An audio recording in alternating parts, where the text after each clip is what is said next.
show, Picks and Parlays live cap. And I've got my two favorite Canadians with us today. Up first, Nick Parsons, all the way from the Insider's Room. How's it going, Nick? It is going great. I can't wait to get into these hockey games. It's a different season, but it's been exciting and different and really cool. And so can't wait to break this down with you.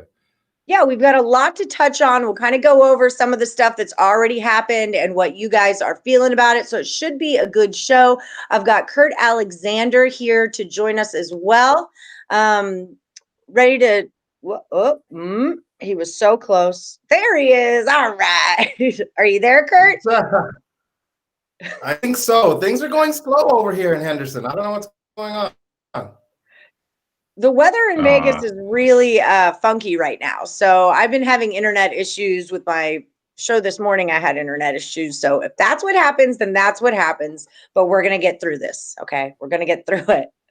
Okay. So people at home, if you're joining us, hit like and subscribe and ring that bell for notifications. That way you never miss one of our free pick shows. And we have got a lot of them. We've got something really special planned for this Saturday night. Nick, you're going to be involved. Kurt, it was really your whole idea. We're going to do kind of a pucks and pints in-play show where you guys can join us. We're going to have different handicappers throughout the entire Picks and Parlays site chiming in throughout the hockey game that we're in playing to give us free picks. Nick, you're going to do a total chaos. So it should be really, really fun this Saturday night.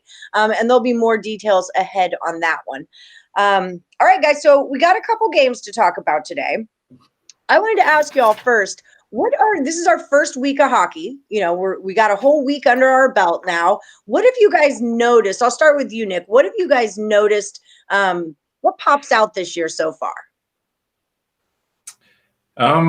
I guess in the early going, just that, motivation, it really does sort of come into play here because these teams are seeing each other a lot. And so they play the one night and they might play again right the next day, or they might have a day off and then play again in the same building. And so I just think in the early going, the whole motivational aspect of the game is definitely coming into play. As you know, these teams are losing one night and then they're motivated to avenge that loss the second night, and that could be the favorite or that could be the underdog, and so it just depends. And so I'm finding it very interesting. And one of the games we're going to touch on tonight, actually, the Montreal and Vancouver. Now they're just getting ready to play 3 games in a row. So this is going to get interesting for sure, I think. I am excited. I got to say, Canadians have got me into this. I'm excited about it. Okay. So, Kurt, what have you noticed? I know you're big on following numbers and seeing patterns. Have you noticed anything in the numbers that has, kind of been valuable or just noteworthy for that matter? Well, I was just talking to Nick about this earlier with the large numbers like the -$2 or more. Finding the value in the points, taking the points with the dog. There haven't been too many of those dogs that have won outright. I think Detroit did on Saturday, but there have been dogs that have kept it within a goal. So we talk about value. Do you want to lay $2, $2.40 with the favorite? Do you want to? A lot of times, what you're going to do is take the puck line, right? Well, I don't want to lay $2 with the favorite. I'll go ahead and take the plus money, get some value, and you lose because of a 1-goal game. So I definitely see the value in the dogs here early, especially in the splits, in the games where they end up winning the second game. What I'm looking for is for the outright upset, I guess, in the short series where the dog wins both games. That hasn't happened yet. So it's something we could also kind of keep an eye on. Mm-hmm. All right. Okay, well, then let's dive right into it. Let's put, what we're learning into practice here. So we're going to talk the Coyotes at the Canucks. Whoa, something went wrong here. At Vegas. No worries. Sorry, I got the Vegas part right there, didn't I? Hold on. That's no worries. Yeah, Coyotes at Vegas. Okay, here we go. We go. That works. I mean, Vegas just keeps rolling along. I think every year that this is going to be the year that they finally show that they're a fraud. This team just can't be for real. Just always winning right from the get-go. But no, they're already 3-0 here, Las Vegas. What do you think, Kurt? Well, basically, this is going to be one of those games where I take the dog. I am a Vegas guy. I'm just looking for a spot here. The Coyotes did split their first series with the Kings. I believe it was with the Kings. They split their first series. Now you're looking at them here. This series had a lead the first game, and we have somewhat of a rivalry. We're trying to anyway over the last 3 seasons. This just looks like a spot where I think the Coyotes could put up another good effort. You know, they played well the last game. It was some of these games for Vegas are going to be much easier than others. Anaheim, that was a sweep, but you saw Vegas didn't cover in the second game either. You know, so you're looking for motivation, and I think that with a team like the Coyotes, if you don't come with that intensity, that they could sneak one out here.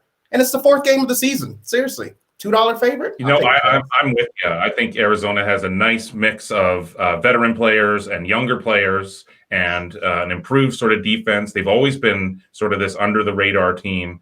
And so you were mentioning these prices. I've actually had some decent luck the last couple of days with some puck line wagers with some of my official picks over at Picks and Parlays. And so when I'm looking at this game, I look at Vegas there at -200. You look at Arizona at +175. But yeah, if you were to take that on the puck line, you would get +1.5 goals, and I believe you would be laying right around even money. And so in that case, if it goes to overtime, you've won your bet. And if you lose by 1 goal, then you've won your bet as well. And so yeah, I think that that's probably really good value. I'm with you on Arizona. I like Arizona, not outright as an underdog, but with the 1.5 goals. So, question. So are hockey bets for regulation only? You can get that though. You can. Okay, it was the way you said it maybe I just misunderstood it, because the way you said it made me feel like right. Okay, well, just that because it's going to end because you're only going to score 1 goal. Okay, you're not going to play. It's not like basketball where you're going to play for 5 minutes and whoever's ahead at the end. So first goal win. Okay. Exactly. Yes. I got you. Okay. We're all learning here. And then if you have that puck line and you have the 1.5 goals, then you're looking great. You've already cashed your ticket if you see overtime. I like that. I mean, I'm looking at a lot. The Oilers, look at that. I mean, that price has changed a lot. I think that Toronto was quite a bigger favorite originally. Or were they always at -150 there? They were always at 150. Yeah. All right. And then San Jose as well. There at St. Louis. St. Louis is a -185 favorite. I see the majority of the money is on St. Louis right now. Right. San Jose. That was San Jose who played Arizona to begin with at the beginning of the year. San Jose is now 1-2. So yeah, I think there's some value there on these underdogs at the beginning of the season, as you said. Really, everybody's sort of feeling the whole situation out, and So I'm sort of leaning towards San Jose and the puck line there as well. Actually, now that I'm sort of looking at this a little bit more. So final plays on the Coyotes at Vegas. Kurt, you're going money line Coyotes? Yes, I'm going money line Coyotes. And Nick, you're going puck line Coyotes. Correct. I like it. Ow! All right. So we're going to talk Canadiens at the Canucks. Canadiens are -125. The total here is 6. Kurt, how are you feeling about this one? Right now, the Vancouver Canucks are. I don't think you could call it a slide, but after the first game of the season, guess they had a little bit of a slide. This is just a bad spot for them. The problem with the Vancouver Canucks right now is their goaltending. It gets from bad to worse. All right, that's the problem. You bring in Holtby, thinking that he will be the answer, right? This is this is like your big free agent signing. There were so many goaltenders available in the offseason. Teams pretty much were able to pick and choose who they wanted, what direction they wanted to go in. Vancouver felt like Holtby, this is a Stanley Cup winning goaltender.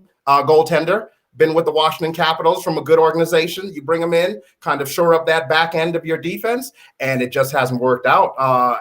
Giving up three goals a game isn't going to cut it. And if you want to bring Demko in, well, Demko's giving up 4.5 goals a game.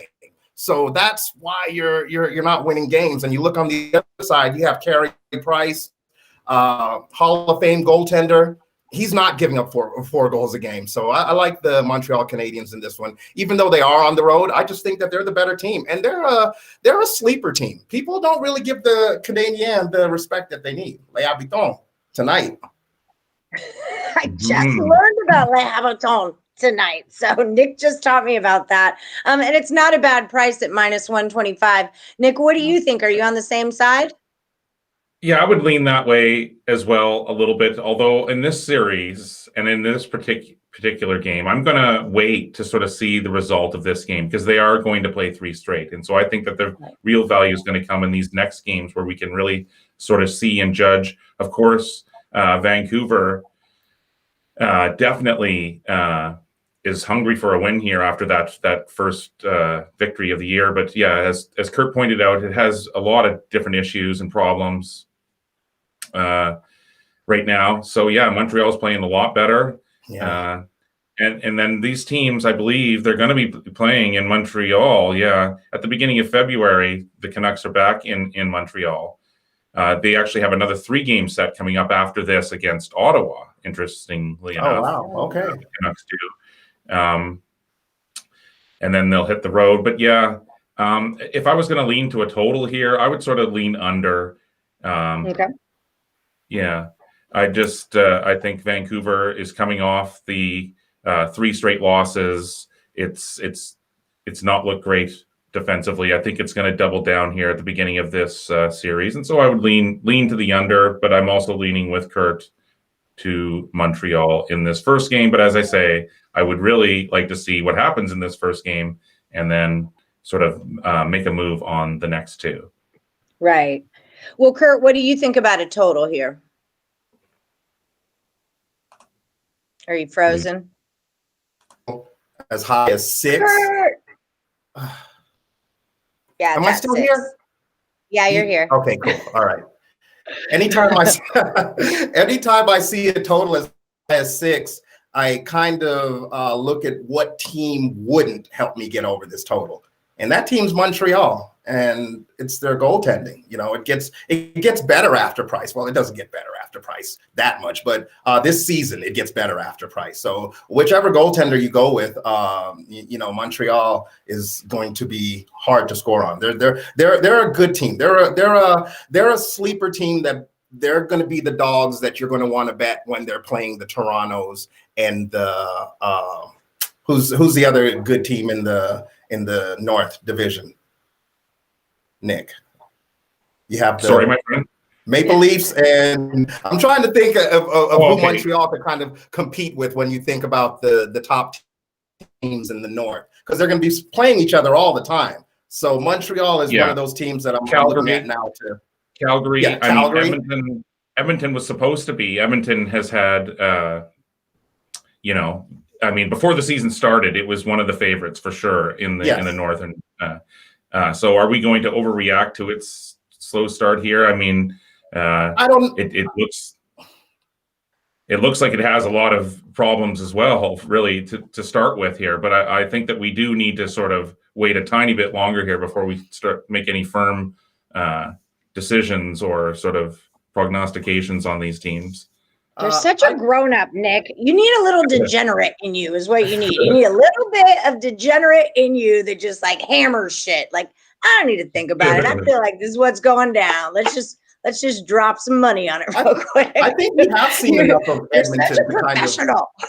To give that opinion that they're underachieving. We saw them last year. They were underachieving. We heard the rumbles from Connor McDavid saying that he wanted out of Edmonton. And this was the year that they're going to bring in more players to help McDavid, and look at the results. They have 1 win in their first 4 games, and they're going to struggle tonight. Perhaps Vancouver definitely overachieved. Minnesota there in that first playoff round. Yeah, as you said, it didn't seem like it made the right moves there. I know being here on the west coast of Canada, there was a lot of criticism because of that Holtby signing. A lot of people didn't like that. So perhaps they are moving in the wrong direction. Yeah, they lost players. They have injuries. They were already a young team. They kind of surprise people 1 year. They're kind of ready for you the next. And that's what Vancouver's running into here, that teams are prepared for them. They're not a secret anymore. People know, like, they've been drafting for the last 5-6 years, and these players have all been proven good draft picks. So there's a high expectation, and there should be, in Vancouver, because this is the team that was built, drafted from the ground up, and this is what you have. Just need goaltending. They missed on the goaltending. We built this hockey from okay. We're gonna go on to. I literally was like, I don't know who they're talking about, if it's the last game or the next one. So thanks for saying Vancouver, because I got there. Okay, so hard with all the hockey names. It really is. Who's my friend here? Trying to learn these names is so difficult. So difficult.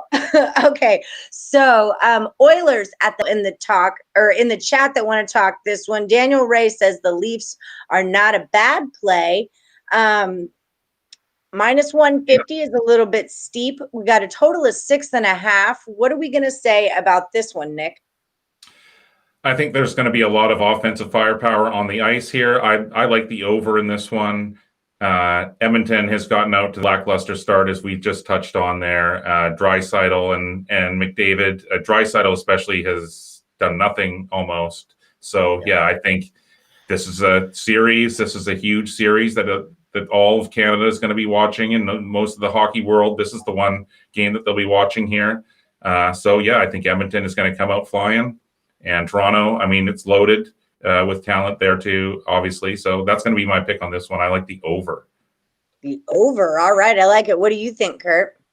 I think this is gut check time for the Edmonton Oilers. Like, seriously, this is a huge game, Allie. They're playing the Toronto Maple Leafs, all the stars in Toronto, the team that they built or bought, that's pretty much looking unstoppable right now.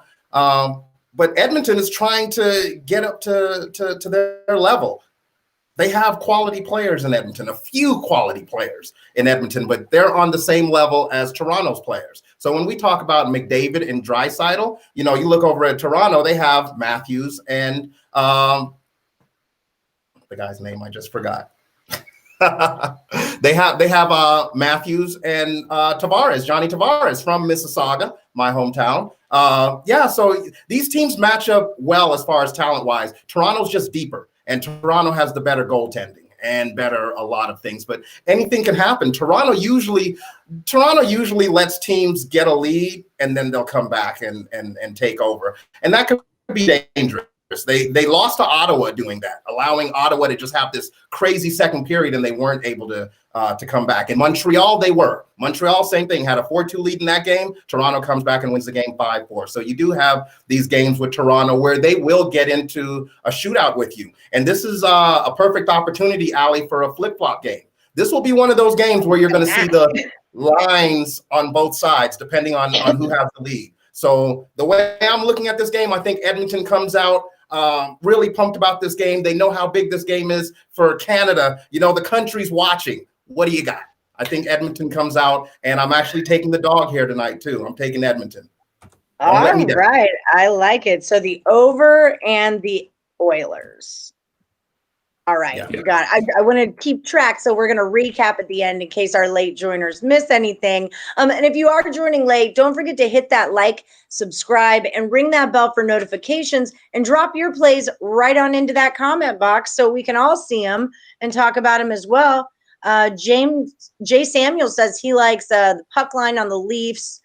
Someone's name I can't say, number 1 in the league for goals against. Koskinen. Koskinen, right. Koskinen. Yeah. Minus 1.5 on the Leafs. Okay. And so you would be getting plus money with that, Jay Samuels. So he's expecting a beatdown by Toronto there. And so to sort of correlate along with my overplay, then you probably like the over then as well, Jay. Toronto will get in a shootout with this Edmonton team. So that's the thing that scares me about taking Toronto, because when they get into these, you call it like wide open ice games where it's just back and forth, there's really not a lot of defense being played. The goaltending is subpar for the night. And it's you'll have these games that go back and forth. But when that happens, you don't know who's going to win because nobody's stopping anybody. So that's the danger with these games. Let's not just think that, Toronto's just going to be able to score and give up, whatever they want to give up and have the highest score at the end of the game. When you get into those shootouts, anything can happen. Jay definitely likes the over as well. So we got something going there. All right. So last one we're going to talk about the Sharks at the Blues. St. Louis minus 185. We are seeing a total of 6 on this one. What do you got here, Nick? Well, I'm just going to quickly look here. So these teams, so this is the second game, and I'm just making sure they're not playing. No, they're not going to be playing a third game in a row. And so, excuse me. I actually had a play on St. Louis, on San Jose in that last game on the puck line. And so, I mean, that game, it didn't go to overtime. It was really close all the way. And then St. Louis, scored the fifth goal there in the final couple minutes there in the third period. But because I had the puck line at a really reasonable price there, I think it was like minus 130, I would go on to cash that pick. So now I'm looking at this game. I'm seeing San Jose having played to 2 straight overs. I'm looking at St. Louis having played to 2 straight overs. I'm looking at San Jose having played to 3 straight overs, all overs. And so I'm sort of a contrarian. I don't know if a contrarian is that's not the correct term, but I like to go against lopsided trends, I guess. And so at this one, I would lean to the under in this one, guys. I just think that, after that huge high scoring game there in that last one, we're going to see a tighter, sort of lower scoring game finally here between these two teams. All right. I like it. Well, in the chat, we have Carter Brown saying he doesn't like the Blues goalies. So, Kurt, does that have something to do with why all those games are going over? What do you think about this one? Yeah, remember I was telling you that's kind of what the Blues hang their hat on, is their defense. And the reason a few years ago why they were having the issues they were having when they found themselves in last place was because of their goaltending. Last year, and especially in the playoffs, we saw it with the Blues goaltending. They couldn't count on it, and they're not built to come back. The Sharks are. This is because I'm a Knights fan as well. The Sharks, what are they really built for? Come on here. They score a lot of goals, but they don't win a lot of games. So it's a good night to watch hockey. You'll see some fun stuff, but at the end of the day, they're like in the losers column again. 185 is a high price. It is a very, very high price, especially with the back-to-back. This would be one of those games where I would look at the plus 1.5 with the Sharks before I would lay the 2 with St. Louis. Yeah, just because of the inconsistency on the goaltending, with the goaltending right now in St. Louis. And they have some injuries too. They don't even have, I don't think Tarasenko's playing yet. So, he's still missing some pieces, missing some offense. Yeah, I'll take this game under, and I'll take the puck. You can't parlay it, but I'll take the Sharks with the 1.5. So that would be like 2 separate bets. I take the Sharks with the 1.5 and under the total with the Blues. All right. What are the parlaying rules in hockey? Money line only. Total and you can only do total and side. You can't do puck line and total. Can you tease hockey? Doesn't feel like a teasable thing. Okay. I'm asking for the new people out there. I'm a new person. We can all be new people together. We're lucky we have experts here. We can ask all of our silly questions too, right? If you don't want to ask it, it's cool. Like, you can DM me. I'll ask your silly question for you. But we got to know this stuff, guys. We got to know. This is how we make the money. For sure. Okay. So anything else that we need to tell the people at home? Anything else we need to know about hockey tonight? Anything to keep our eyes on? Just the Saturday night events. That's going to be a lot of fun, Allie. Yeah. Pucks and pints. Maybe I'll be a little less professional for that. Yeah, right. Maybe toss a couple back, man. It's cool. It's cool. Right. Yeah. So if you're just joining us, we told the guys earlier, we're going to do something. It's kind of based on Hockey Night in Canada. It was Kurt's idea, and we're going to call it Pucks and Pints. It's going to be a live in-play show on Saturday night. Kurt, do we know what game we're doing? Did we pick the game? I think it was the later games. We said, yeah, it's like I think it's the 6 or 7 o'clock game on Sunday. Wait, I've got my cover sheet right here. Hold on. And so basically what's going to happen is Kurt and I are going to start it off. We're going to in-play the first period. Then at intermission, we're going to have a couple cappers pop in and give you free picks for the Sunday games. Play second period. At the next intermission, Nick Parsons is going to come on with Tim Michael. Chaos for the Sunday games. And then we'll just finish out in playing. We're going to be boozing, and it should be a whole lot of fun. Hopefully we make a whole lot of money. I think we're doing Montreal at Vancouver. yes. Is that what we picked? Because we wanted a Canadian since we're going off the whole Hockey Night in Canada thing. So actually, good story I can tell you when we get going there about a friend of mine. He's called the Hab Man, and it's about sort of attached to the Montreal Canadiens forever. And I'll tell you that story when we do our show. Yes. I love that. Carter says he's definitely, we're helping. We're giving back to the people. What's up, Carter? We got you, Carter. We got you. I'm trying to type one of our Ron, my friend.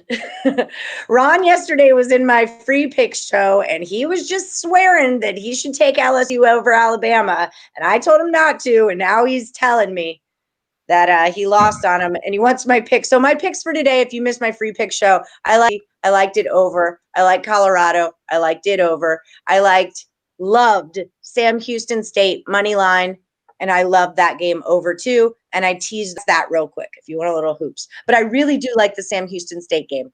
I don't know, maybe I'm crazy, but I really like that team. You sold me on that game, Allie. I like that game too. Unbelievable. Yeah. These are two teams that I bet on. Like, I know Abilene Christian. I know these teams, so, and I haven't bet on them this season. So don't get me wrong, but they're just those under the radar guys that no one really knows about. And they popped up playing each other today. And I was like, I love this game. I've watched this game before, so throughout the years. So I'm excited.